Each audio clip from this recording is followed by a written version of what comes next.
경남 거제에서 50대 아버지가 협박 혐의로 검찰에 송치가 됐습니다. 아들이 저지른 범죄 때문에 피해를 당한 사람이 있지 않겠습니까? 그 아들이 저지른 범죄로 피해를 당한 사람들을 찾아갔답니다. 왜 갔을까요? 사과하러? 사과는커녕 오히려 살해 협박을 했다는 겁니다.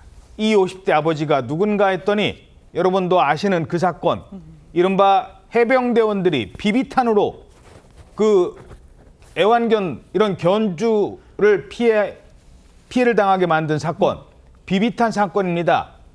그 사건의 가해자 아버지라고요? 맞습니다. 그 가해자 남성 3명이 있었잖아요. 그중에 형제의 아버지였는데요. 지난 6월 경남 거제에서 한밤중에 현역 군인 등 남성 3명이 음식점 마당에 묶인 반려견을 향해서 비비탄 수백 발을 발사했습니다. 이래서 한 마리가 숨지고 2마리가 크게 다친 사건으로 이 공분을 불러일으켰는데 당시 CCTV 영상이 또 공개가 돼서 충격을 줬습니다. 비비탄 총을 들고 길을 걷던 남성들이 음식점 마당에 들어서더니 반려견을 향해서 사격을 했고요. 손전등을 비춰가면서 조준해서 발사까지 했습니다. 저 다 계획했던 범죄였잖아요. 네, 몸을 피하는 반려견들을 쫓아서요. 10초 넘게 연사를 하기도 했고요. 남성들의 이런 학대는 1시간 넘게 계속됐습니다. 이 가해 남성 3명 가운데 2명은 휴가와 외박을 나온 해병대원이었고 나머지 1명은 그 군인 중에 1명의 동생이었는데 이 형제의 아버지가 협박 혐의로 검찰에 송치가 된 겁니다. 형제 아버지가 이 해병대원의 아버지가 피해자를 찾아가서 이런 협박을 했다는 주장입니다. 협박에 대한 내용은 네네. 이제 그런 거예요. 니들 큰 코 다칠 줄 알아. 가해자들이 모함을 당한 것처럼 그렇게 표현을 해서 니들 무고로 큰일 날 줄 알아. 다 죽여버리겠어.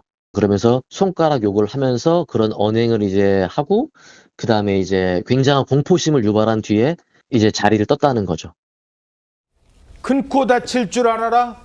이런 협박을 했다고요? 네, 사건 파일 24 취재 결과인데요. 피해자 측에서는 가해자 아버지가 사건 이후에 갑자기 들어와서는 사진도 찍고 욕도 했다라고 전했습니다. 게다가 사건이 이슈화되기 전이었는데 마치 가해자들이 모함을 당한 것처럼 표현을 하면서 너희들 무고로 큰일 날 줄 알았다 이렇게 얘기했다는 겁니다. 큰일 날 줄 알아라? 그렇죠. 그러니까 이제 피해자들이 무고 얘기에 좀 당황을 해서 그게 아니다라고 반박을 했더니 그러자 가해자 아버지가 차에서 손가락 욕을 했다라고 주장을 했습니다.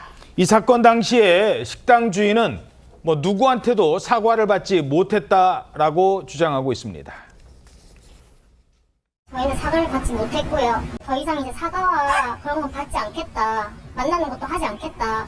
라고 의사를 밝혔는데 가해자의 가족분이 와서 저희 집 사진을 막 찍고 아버지가 와서 이제 손가락 욕하시고 반말하시면서 너희들 다 죽었다고 무고죄로 고발하겠다라고 하시면서 차 타고 가셨습니다. 아니, 지금 피해자를 찾아와가지고 막 사진을 찍고 왜 갑자기 찾아간 건데요? 그렇습니다. 사건 파일 24에서 취재한 결과 피해자 측에서는 이렇게 주장하고 있습니다. CCTV를 보게 되면 가해자 그 아버지가 와가지고 사진을 찍고 있습니다. 그런데 사진을 찍는 게 아니고 사실은 피해자한테 와가지고 사과를 먼저 하는 게 선행 아니겠습니까? 사과를 하지 않고 사진을 찍고 있으니까 피해자가 누구세요? 이렇게 물었다는 거예요. 그렇지. 그랬더니 이제 그 피의자의 아버지가 그 사건에 대해서 얘기를 막 주장을 하면서 그렇게 하니까 이제 피해자 입장에서는 이제 반박을 했겠죠. 그렇죠. 반박을 했더니 욕을 하기 시작했답니다.